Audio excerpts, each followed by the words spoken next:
Hey YouTube, what's going on? And welcome to the Gotham pilot review. I have my notes right here. It premiered about a week ago. I've been super busy with tests this past week and fixing my laptop this past week, so that's why I haven't been able to upload it until today. And it's a little bit later of an upload. It's 8:30, a little bit after 8:30 that I'm actually recording this. Should go up at around 9 o'clock. Let's dive right in. The first thing that I liked about the show is that it introduced Catwoman. The first scene was Catwoman jumping on the top of the building and robbing someone. It shows right off the bat who she is and what she's going to become, or already is. She's already a burglar, and we already see her connection with cats. She is seen giving some cats like a little tub container thing of milk that she steals from someone. Also, she pickpockets a guy's wallet, gets caught, but ends up getting away by going to the fire escape. But then we get to the big murder scene of the Batman mythos universe, the murder of Martha and Thomas Wayne, Bruce Wayne's parents. We've seen this done numerous times, but this is actually the first time in any incarnation of this event occurring that Catwoman was able to witness this. So we already see kind of a connection that Catwoman will be able to share with Bruce once he becomes Batman and whatnot. And so, but other than that, it's pretty much the same thing. They're coming back from an opera. They're talking about it. The guy comes up, wants their money, and shoots Thomas and shoots Martha. This is pretty much lays the groundwork of the entire plot of this episode.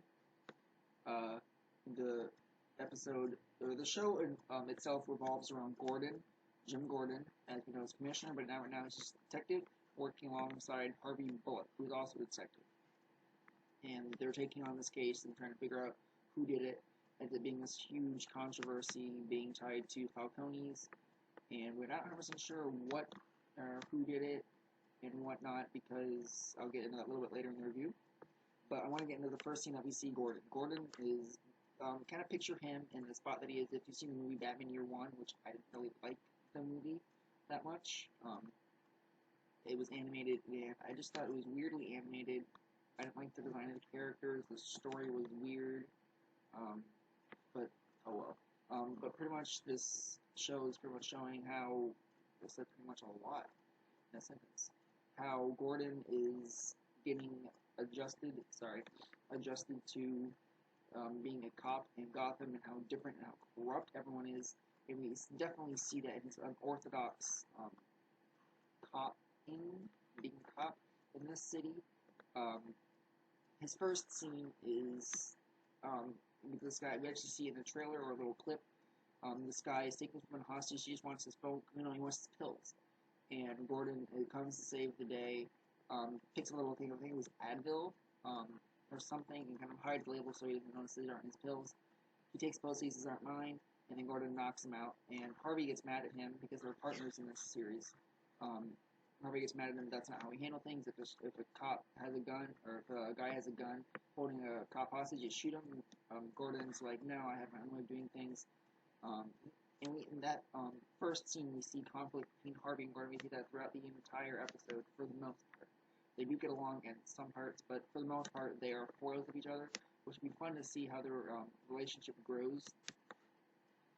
And then after that, we see them get involved with the Wayne murder. They go to the scene, and Harvey doesn't want the case because he knows it's going to be huge and blow up in the media and blow up in space. But it becomes this case when Gordon starts talking to Bruce. He pretty much gives Bruce the motivation that there will be light, that you need to keep pushing on. And then they go to this diner, and I want to call crap on one scene, on one line. First of all, Gordon doesn't know who Bruce Wayne is. Like, I know he's not from Gotham, but come on, Wayne's one of the most powerful families in the Wayne Foundation, Wayne Corporation is one of the most powerful companies in the DC universe, and he doesn't know who Bruce Wayne is. Like, come on now. And then,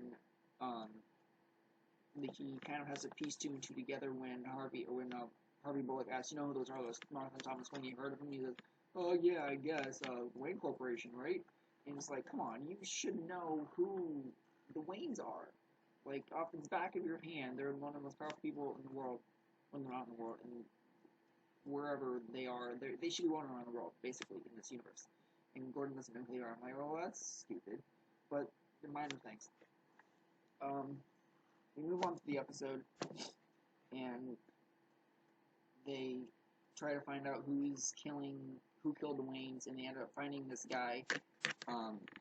Forget what his name is, but they ended up shooting him, or Harvey ends up shooting him. He's about to kill Gordon. And when we get to this guy's house, we see this little girl on plants. Her name is Ivy. And that's our first little. She has a very small role in this episode. Her name is, I think it's not Pamela Ivy, like it is in the comic, but she calls herself Ivy. I forget what her actual name is. It's not Pamela Isley like it is in the comics. I don't know what it is in this exactly, but she calls herself Ivy, which is really cool. She's always around plants, playing with them. I think she's squirting water on at one point during the episode. So that's cool to see these characters get their origins. Another character we got a quick little glimpse of is Edward Nygma, who becomes the Riddler, or just the Enigma in Arkham Origins. That's not canonical, not part of the canon. He's just a Riddler in the canon. And my favorite thing about this scene, Riddler is my favorite Batman villain of all time. And I know it should be the Joker, like, oh, Joker's the best. Yeah, he's cool, but I personally like the Riddler the best. Edward Nygma's first line is a question. And I'm like, that's amazing.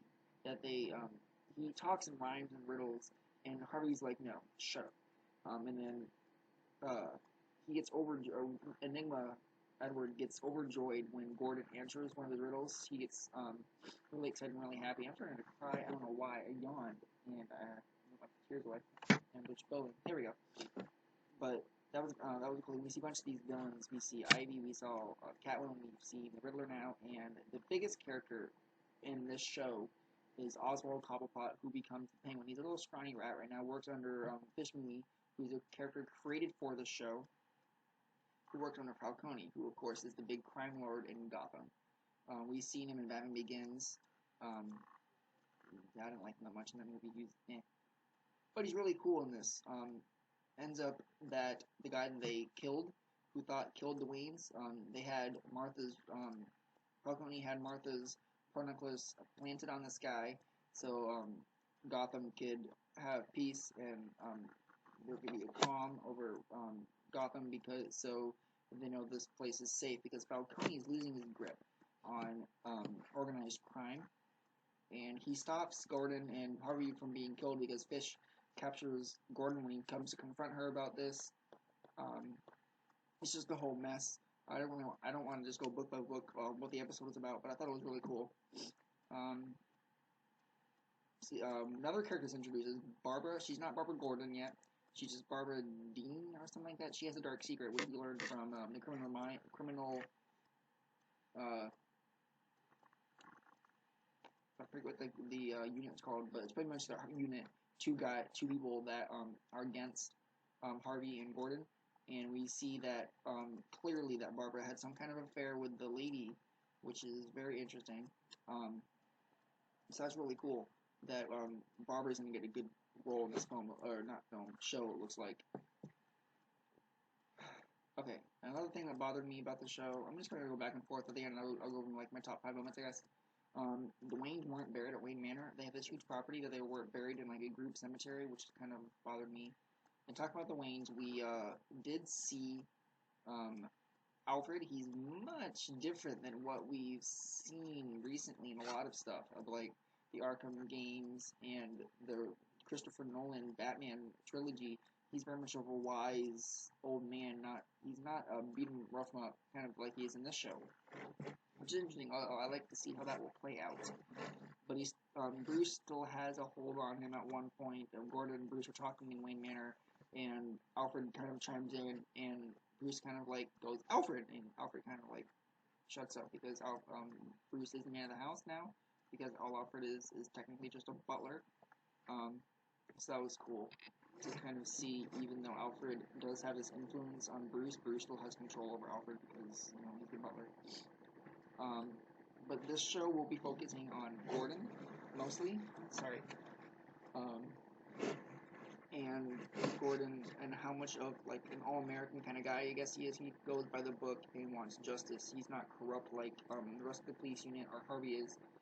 Um, so that's nice. And then one thing before we get to the top, okay, I guess we can start the top five. My number five, I haven't really thought about this off the top of my head. Number five would be the music. The music was good. I didn't really pay attention to it. That's nice. But a couple of things reminded me. The opening music, at one point I was like, hey, that's a Tim Burton theme song. Like from the three Batman movies. And then we had Batman and Batman Forever, I think was fourth. Want to be fourth? I don't know. It was Batman, Batman Returns, Batman Robin, Batman Forever. Yeah, Batman Forever was with George Clooney, right? I think so. With Mr. Freeze, Arnold Schwarzenegger playing Mr. Freeze. Yeah, that was a bad. I don't know. I like Batman Robin best. That was really cool. I haven't seen the first two though, unfortunately. But the music from the opening credit, kind of the logo screen, a little chime reminded me of, oh hey, it's Tim Burton. And then at the end of the episode, I heard a part of the music remind me of the Arkham Origins song. I think it's Allies, or Arkham Origins end credits, something like that.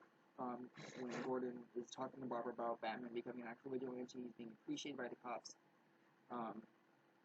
It reminded me of a lot of that, because we do see, because the end of the episode is pretty much Gordon and Bruce talking to each other, and they kind of come to an agreement that Gordon tells Bruce that we didn't really catch the real guy who killed your parents, please keep this hush hush. Bruce Wayne says okay, and tries conquering his fears, starting the next episode, which will be really cool. He's already on the path to become the Batman, Cape Crusader. Okay, my number four would have to be not a specific scene, but just how we've seen Gordon and Bullock's relationship start now. They're foils, but they do appreciate each other on some level. So it'll be cool to see how that grows. Number three would have to be the Penguin. He is a very interesting character in the show. He's kind of a low-light guy, and he got kicked out by Mooney because Mooney found out that he's the one who ratted her out for planting the necklace, whatever. So he pretty much kicked her out, and Falcone wanted Oswald killed, and Harvey told Gordon to do it, walk him into the dock and shoot him. Of course, Gordon's not going to do that. So he kind of points to like, if Gordon's behind me, or no, he was facing him. No, yeah, they were behind him and facing the river, and he kind of like had the gun pointing like this way and shot into him and pushed him into the river. Come on, and that was really cool to see that he tricked Harvey, making him think that he killed Oswald Cobblepot. But the really interesting thing is when he got to the other side of the river, Oswald Cobblepot, I'm just calling the Penguin. The Penguin got to the other side of the river. He pretty much got out on his fisherman and slit the guy's throat. Like, well, that was totally out of left field. Like, holy crap! I thought he was gonna go over to ask him for a ride, out of the city, and he slits the guy's throat, takes a sandwich, and starts walking down the road. Gosh. If I start talking a lot for these reviews, I start tearing up for some reason. This is a long one. Hopefully I'll try to shorten them future episodes, but this is just kind of laying the groundwork for the show, so there's a lot to talk about for this episode. Next episode is going to be focused on it's called Community Palace, so it's going to be focused on Catwoman, so a lot about Catwoman. And finally, well, that's number three, right? Gosh, okay, number two would have to be Falcone, the character. When we finally see him, he has respect for the cops, because I think it was he knew Gordon's dad or grandfather. He was a commissioner in the city, which is why Gordon got the position in the GCPD here. And he said that Falcone told Gordon that Falcone and Gordon's grandfather or father had mutual respect for each other, and that they wanted to hold that. So that was really cool to see Falcone kind of, he cares for the city. He's not just a ruthless mafia guy. He cares for the city. He wants to see it saved. That's really cool to see. And then finally, number one is, of course, the little cameo of Edward England. I thought that was just absolutely amazing. I knew he didn't mean the show, but just the way they handled the character was, he was texting me. They handled the character was just phenomenal. I loved it. So that's it Stay tuned tomorrow. I have a special episode for one of my favorite shows I've been watching since season 4. It's now in season 10. That is Bones. I will not be doing weekly reviews for that show. I will probably do, because I think this is the last thing, so I'll just do like a series review. Probably like a 25-minute episode. That's crazy. I've been talking for 15 minutes. That's crazy. So tune in next week. Sorry. For another episode of Gotham. Hopefully it'll be up on Tuesday. I think I'm gonna stop doing Doctor Who reviews. I've not watched Listen or Time Heist, the last two, right? And I didn't watch one tonight. Dang it. So I was watching the football game, Florida State. Terrible first quarter, 7-21 against unranked North Carolina State, and winning 53-41. Come on, you're ranked number 1. You should do better than that. Tune in next week for the Selena Kyle review, and I think it's a week from this coming Tuesday is The Flash. So tune in Wednesday for the pilot Flash review, October 8th for that, and then October 9th for Season 3 Arrow review. I'm thinking about doing an individual review for Season 1 and 2 of Arrow, just because this is my favorite TV show. Gotham is really good. I like it a lot. I love Batman universe. That universe, the Arkham Asylum game, is what got me plugged in to the DC universe as a whole, basically. So Batman was pretty much my first big introduction into the DC universe. So it's really cool. I love this show, Gotham. And Flash looks amazing. It's pretty much Arrow, except not as dark. Should be an interesting twist. So tune in 3 days for Steam Color review. Tomorrow for season premiere Bones review, pretty much. Focusing on one topic particularly. Should be shorter video.